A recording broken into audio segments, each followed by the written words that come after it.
Hello, my name is Eric Ansart. I'm the president of Lymphopress's distribution in the United States. 2020 has been an incredibly challenging year. We saw a pandemic reach across the entire world and directly impact our lives and the lives of our families.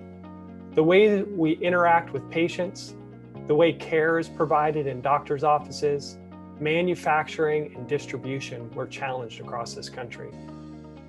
But when we have challenges like this, I think it also affords us an opportunity to reevaluate some of the things that we considered standard, maybe even the standard of care. And today, I would like to discuss with you one of those pieces, the role of pneumatic compression in the CDT program. So for years, I used the term or the word adjunctive therapy when I thought of pneumatic compression. Adjunctive therapy is something that is not the key component of therapy. It's not the key piece, but it plays a very supportive role. Certainly, pneumatic compression plays that type of supportive role. It is a tool in the toolbox of every good therapist. But what I've learned this year is that sometimes we can take things for granted. This is a picture of children back in the first Great Depression. They're standing in line for food. Now, I've got 2 young children, and I can't even imagine being in a world that I can't provide for them. Yet COVID-19 and the coronavirus, in a lot of ways, had this type of life-altering or shattering experience. It made things that we looked at and took for granted maybe come into a little bit of question. One of those things is the role and the ability of finding care when you really need it.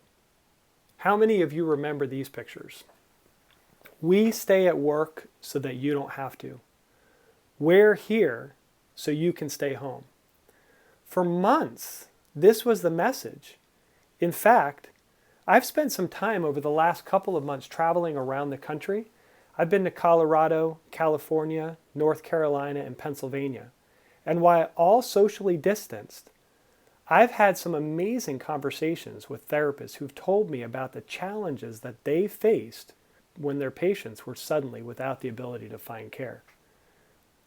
Clinics closed to therapy. Therapy wasn't available. Doctors' offices were closing, and they were telling patients to stay home.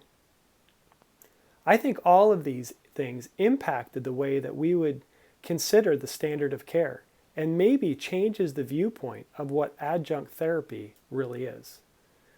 Because I don't know about you, but for me, I was very grateful when I thought about the number of patients who have compression devices at home when there was no other option for treatment. At least they had some type of therapy. Even if we'd consider it adjunctive, it was therapy that they could receive while we weren't able to see them. I think all of this gave me a profound sense of gratitude. Not just for the fact that we're able to provide quality equipment to patients that they can use in the comfort of their own home, but for the work that each one of you do. For the fact that you're out there every day meeting with these patients, caring for these patients, educating these patients, and suddenly there was this huge gap. There was this enormous hole, and all of these patients were left suddenly without treatment and without options. Of course, we all looked for webinar outlets, educational outlets. We tried to pass them to home-based primary care or telehealth. And I heard a number of incredible stories from therapists that we work with who transitioned their roles into home care so that they could provide some kind of option or care to the patients that they were treating. What I believe this did was stir in all of us an incredible sense of gratitude for the way life is and what we have considered normal and our ability to treat and care for patients. So adjunctive, if you look it up in the dictionary, it says it's added to something else as a supplement rather than as the essential part. And again, I have no qualms, and I'm certainly not trying to make a case that pneumatic compression is the primary standard of care. But I do believe that the concept of adjunctive care changed in my mind. I am now much more comfortable with the idea of feeling that every patient should have all of the tools available to them when they're discharged. I mean, after all, lymphedema is a chronic condition that doesn't go away. We have some surgeries, and there have been incredible strides made in the industry. But the reality is these patients have to manage these conditions for the rest of their lives. We need to be able to provide them with the tools and all of the tools necessary. So we're going to take a couple of minutes to talk about some of the tools and some of the options that are available and the role that pneumatic compression may play in that. One of the challenges our patients face is cellulitis. Lymphedema increases the incidence of cellulitis, and this is something that we're all aware of. I remember Dr. Stanley Roxon being on a television show called the Dr. Phil Show last year. And they were talking about lymphedema and the psychosocial components of lymphedema. I believe Kathy Bates was on that show with him. And in it, he said that when he's working with his residents, if he sees a case of cellulitis, he tells his residents to be cautious of lymphedema. And if he sees it show up 2 to 3 times, he actually says that the chances that the patient has lymphedema are likely. So we know that lymphedema can cause cellulitis and vice versa.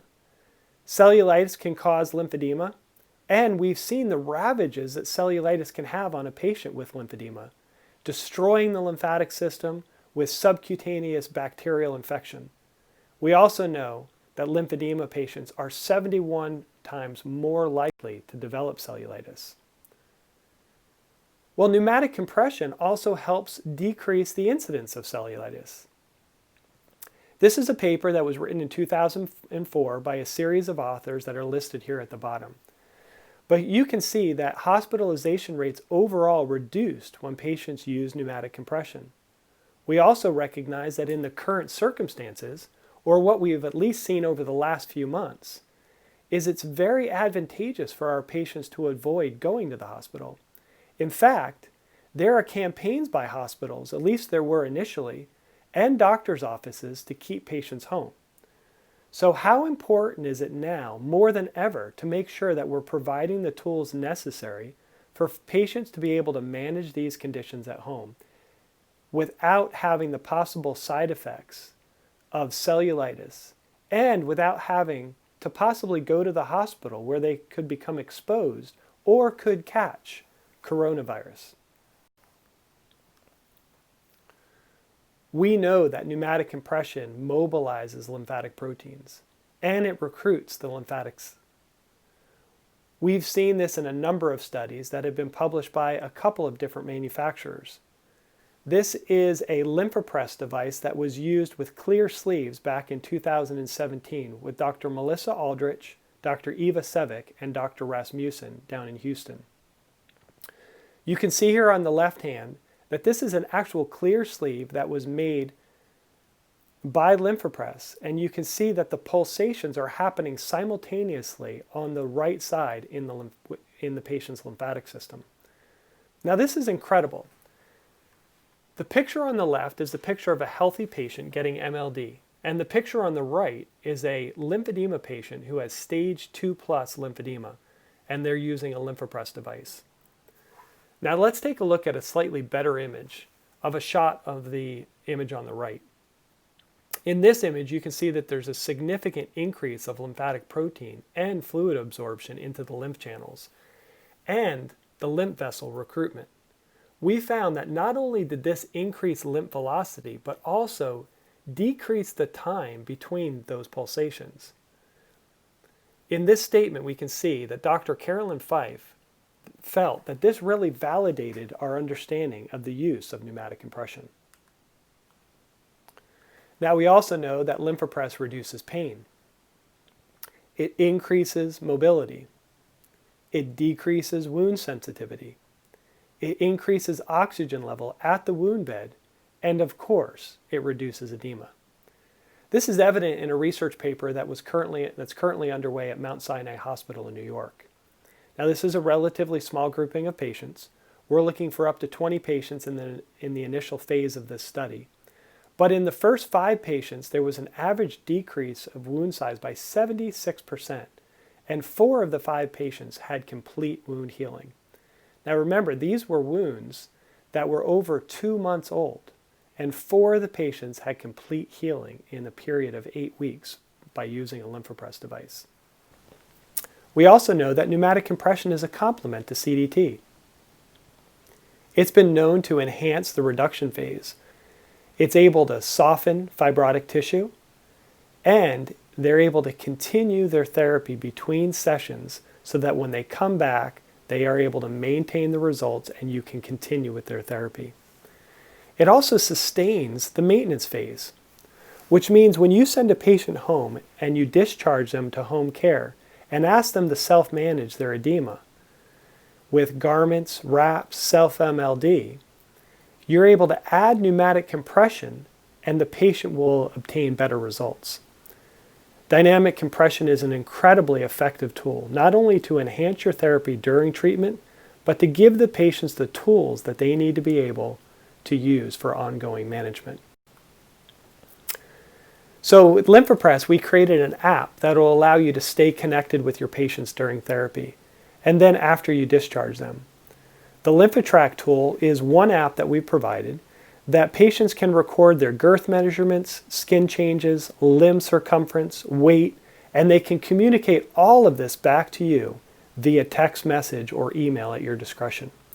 Now, some therapists would prefer that a patient be discharged to home care and only return for maybe annual or semi-annual visits. But this gives you the flexibility to stay connected to your patients so that if they have any change in treatment, you can see that and then bring them in for management. So how does dynamic compression help? It's been shown that over a period of time, we can help soften fibrotic tissue. We can decrease pain. We can also reduce edema. Obviously, that's something that we've done for over 40 years. And may I add that we've done it in 37 different countries around the world.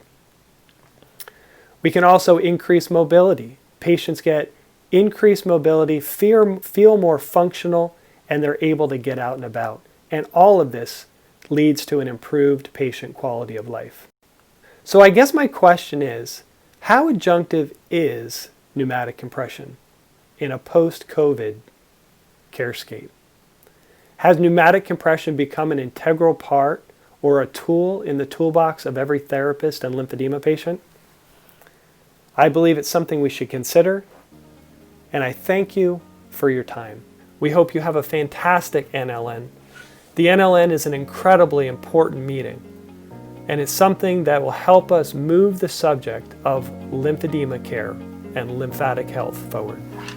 Thank you.